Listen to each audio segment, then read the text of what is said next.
আসসালামু আলাইকুম সবাইকে। আশা করি সবাই অনেক ভালো আছেন। সবাইকে মাহে রমজানের অনেক অনেক শুভেচ্ছা এবং মুবারকবাদ। পাওলিস্তার সেকেন্ড সেমিফাইনাল, ফার্স্ট সেমিফাইনাল তো আমরা দেখছি, সেখানে সান্তোসকে হারায়া ফাইনালে চলে গেছে হচ্ছে কারেন্থিয়ান্স। সো দ্বিতীয় সেমিফাইনাল ছিল হচ্ছে বাংলাদেশ সময় সকাল 6:30টায়। ম্যাচটা হচ্ছে পালমিরাসের সাথে আপনার সাও পাওলো। আমি মূলত খেলাটা দেখছি হচ্ছে অস্করের জন্য, সাও পাওলোতে অস্কর এবং পালমিরাসে আমাদের নতুন তারকা তরুণ তুর্কি আপনার এস্তেভা উইলিয়ামস এবং হচ্ছে আপনার ভিটোর রোকের জন্য। ভিটোর রোক বহুদিন পর স্বদেশ প্রত্যাবর্তন করছে এবং সেটার জন্য মূলত খেলাটা দেখা। কিন্তু পালমেরাসের খেলাটা নিয়ে একটু কথা পরে বলে, আগে আমি আসলে কথা বলি হচ্ছে সাও পাওলোকে নিয়ে।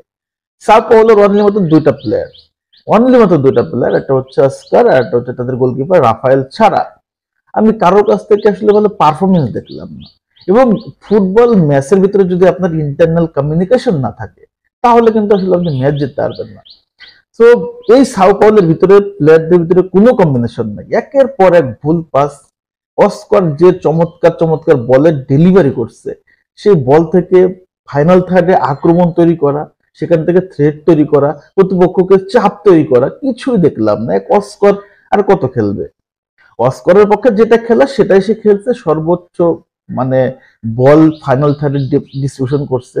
সেখান থেকে যারা ফাইনাল থার্ডে আছে, উইঙ্গারে আছে, নাম্বার 9 পজিশনে আছে, তারা আসলে শুধু বলগুলো নষ্টই করছে, আক্রমণ করতে পারেনি। টোটাল ফুল ম্যাচে অনলি ওদের একটা ওয়ান টার্গেট শট করছে, তাও আবার ওই শটটার মনে করেন যে কি বলে ওটাকে, আহামরি কোনো প্রেশার বা থ্রেট তৈরি করা কোনো আসলে শট না।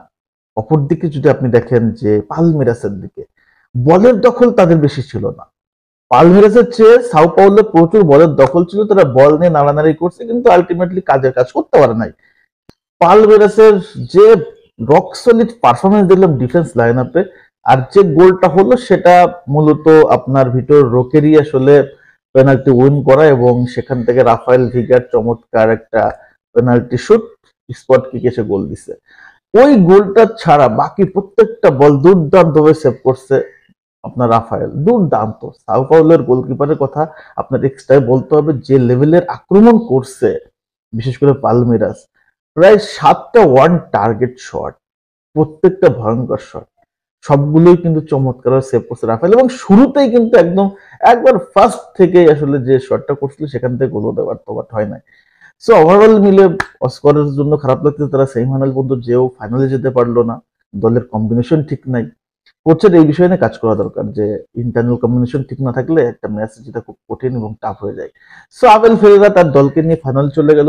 ফাইনালে তাদের প্রতিপক্ষ হচ্ছে কারেন্থিয়ান্স। সো পালমিরাস এবং কারেন্থিয়ান্স ফাইনাল চলে গেল। এই ম্যাচটা সেমিফাইনাল তারা 1-0 গোলে পেনাল্টি থেকে আসলে জিতে গেল।